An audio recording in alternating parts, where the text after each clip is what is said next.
Metro Council blocked an LMPD contract that would have hired a consultant to help with police reform after the police killing of Breonna Taylor. WDRB Investigates went looking for answers on why and found it's not about the job, it's who the city wanted to hire and how leaders wanted to do it.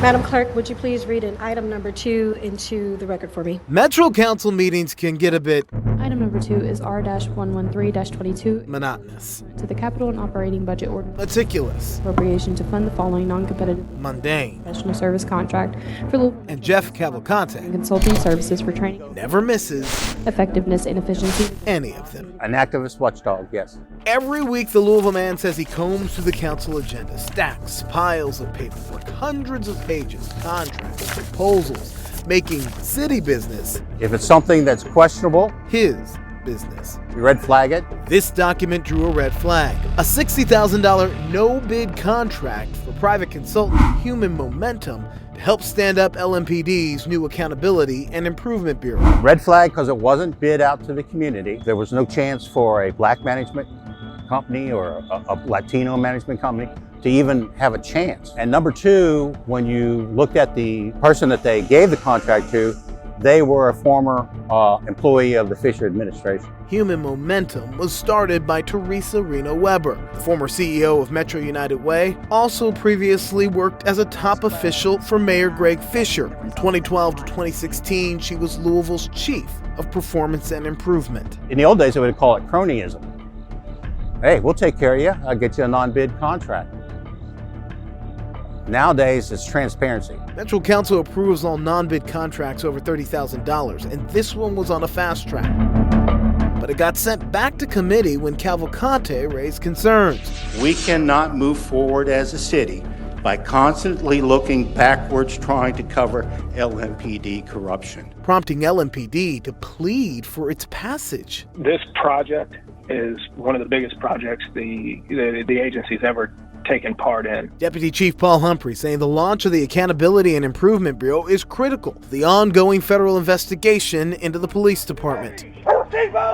The police killing of Breonna Taylor lingers over Louisville. Walk back to my voice! The Justice Department just charged 4 officers in her death. 1 already pleaded guilty.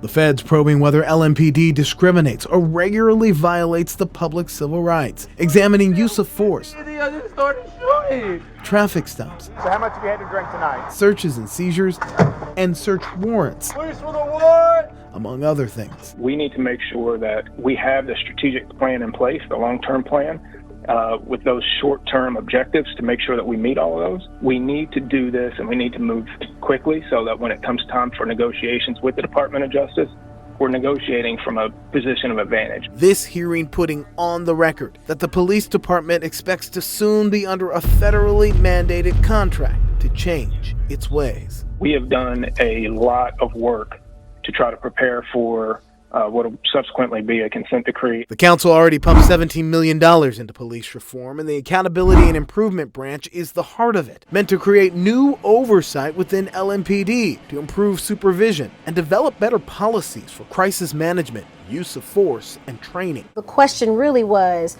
did we seek to find the best person, or did we pick what was in our circle, what we knew? The council's Labor and Economic Development Committee tabled the no-bid contract. The main reason why we saw people protesting was because they did not trust us. Basically saying no deal to Reno-Weber. You may have the best competitive bid and the best outlook for this project, but at the end of the day, we don't know that for sure.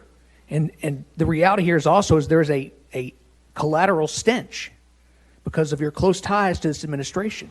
LMPD told to go back and bid it out to the public. Look, if we've known, the DOJ told us they would be here from 13 to 15 to 18 months, we shouldn't be rushed at this point.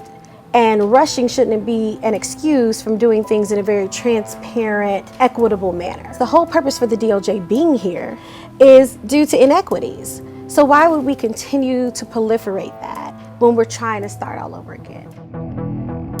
After all those meetings and piles of paperwork, a win for transparency. Cavalcante won't take the credit. Breonna Taylor. This is going to be part of her legacy that a lot of people woke up and said, hey, what is going on in our government?